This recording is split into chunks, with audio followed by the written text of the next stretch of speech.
კოლეგებო, მოგესალმებით. კვორუმი არის, შეგვიძლია დავიწყოთ ბიუროს სხდომა. რაც შეეხება განსახილველ საკითხებს, ჩვენ დაგვემატა ტურიზმის შესახებ კანონში ცვლილების შეტანის თაობაზე პირველი მოსმენით, დაჩქარებული წესით, ასევე კულტურის შესახებ კანონში ცვლილება პირველი მოსმენით, დაჩქარებული წესით, დიპლომატიური სამსახურის შესახებ კანონში ცვლილება, რეგლამენტი, რომელსაც დღეს მესამე მოსმენით განვიხილავთ, წიაღის შესახებ კანონში ცვლილება მესამე მოსმენით, მთავრობის სტრუქტურის და უფლებამოსილების საქმიანობის შესახებ მესამე მოსმენით, მოქალაქეთა პოლიტიკური გაერთიანების შესახებ კანონში ცვლილება მესამე მოსმენით, ლიცენზიების და ნებართვების შესახებ კანონში ცვლილება მესამე მოსმენით, გარემოს დაცვის შესახებ კანონში ცვლილება მესამე მოსმენით, წიაღის შესახებ კანონის პაკეტი მესამე მოსმენით, სისხლის სამართლის კოდექსში ცვლილება მესამე მოსმენით, სახელმწიფო მნიშვნელობის სიმბოლოები ერთი მოსმენით, ინოვაციების შესახებ კანონში ცვლილება მეორე მოსმენით, ასევე ენერგეტიკის და წყალმომარაგების შესახებ კანონში ცვლილება პირველი მოსმენით, საერთაშორისო დაცვის შესახებ პირველი მოსმენით პაკეტი და გარემოს დაცვითი შეფასების კოდექსში ცვლილება პირველი მოსმენით.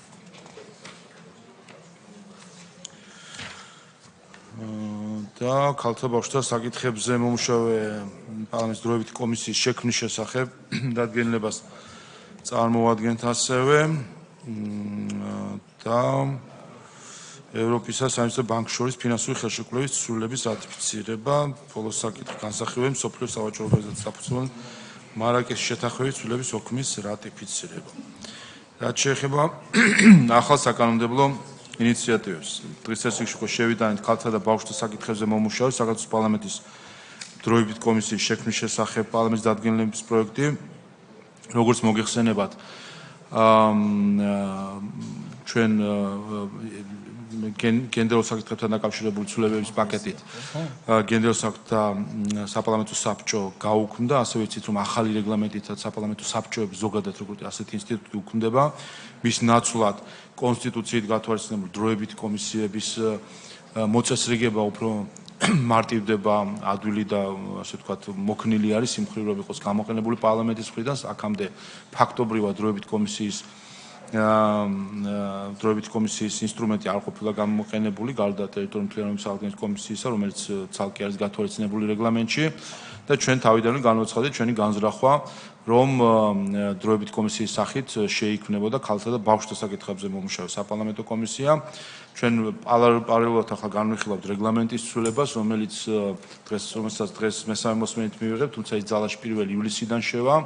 ამიტომ ასეთი ინიციატივა არის, რომ დროებითი კომისია შევქმნათ უკვე და შემდეგ ახალი რეგლამენტის დაეწევა, მოერგება ახალ რეგულაციებს, თუმცა მანამდე იქიდან გამომდინარე, რომ რეგლამენტი 1 ივლისიდან შედის და პლენარული სხდომები აღარ იქნება, იმისთვის რომ კომისიამ უკვე დაიწყოს მუშაობა, ჩვენი სურვილი არის, რომ უკვე შეიქმნას მიმდინარე კვირას.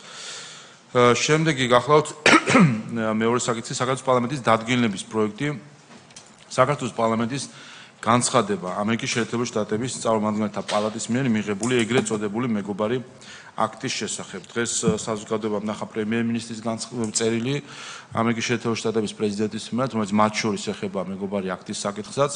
ამავე დროს პარლამენტში ჩვენ ყველა ფრაქციის და პოლიტიკური ჯგუფის მონაწილეობით მოამზადეთ განცხადება პარლამენტის, რომელიც ეხება ამ ეგრეთ წოდებულ მეგობარ აქტს, სადაც მოცემული არის ჩვენი შეფასებები და პასუხი ამ აქტთან დაკავშირებით.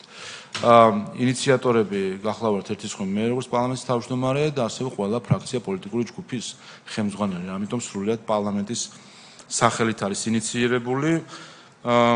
გადაეცემა საგარეო ურთიერთობათა კომიტეტს, როგორც წამყვან კომიტეტს, მე ვიქნები მომხსენებელი ამ საკითხზე და განხილვები უკვე ხვალ შედგება პარლამენტში, როგორც კომიტეტში, ასევე პლენარულ სხდომაზე. ზოგადად მინდა აღნიშნო, რომ ის ეგრეთ წოდებული მეგობარი აქტი, რომელსაც როგორც ნახეთ, თავადაც შეუცვალეს სახელი, გამომდინარე იქიდან, რომ ყველაფერი იყო ეს გარდა მეგობრობისა, რაც ჩვენი გამოვიკითხეთ, დაფუძნებულია არა მხოლოდ მცდარ ფაქტებზე, არამედ თავისი არსით არის ამოყირავება რეალობისა, რაც სინამდვილეში საქართველოში არის. აქედან გამომდინარე, ჩვენი მიზანი როგორც ყოველთვის არის, რომ კიდევ ერთხელ ყველას ვაჩვენოთ თუ რა არის რეალობა არგუმენტებზე და ფაქტებზე დაყრდნობით და ასევე გავაკეთოთ ჩვენი შეფასება ამასთან დაკავშირებით, ვინაიდან ეს რა თქმა უნდა ეწინააღმდეგება მეგობრობის ყოველგვარ გაგებას, რაც ჩვენ ვნახეთ წარმოადგენდა პალატის მიერ მიღებული ეგრეთ წოდებული მეგობარი აქტის სახით, ასე რომ საზოგადოებას ექნება შესაძლებლობა ამ საკითხთან დაკავშირებით მსჯელობაც იხილოს და პარლამენტი აუცილებლად დააფიქსირებს თავის პოზიციას პარლამენტის განცხადების სახით.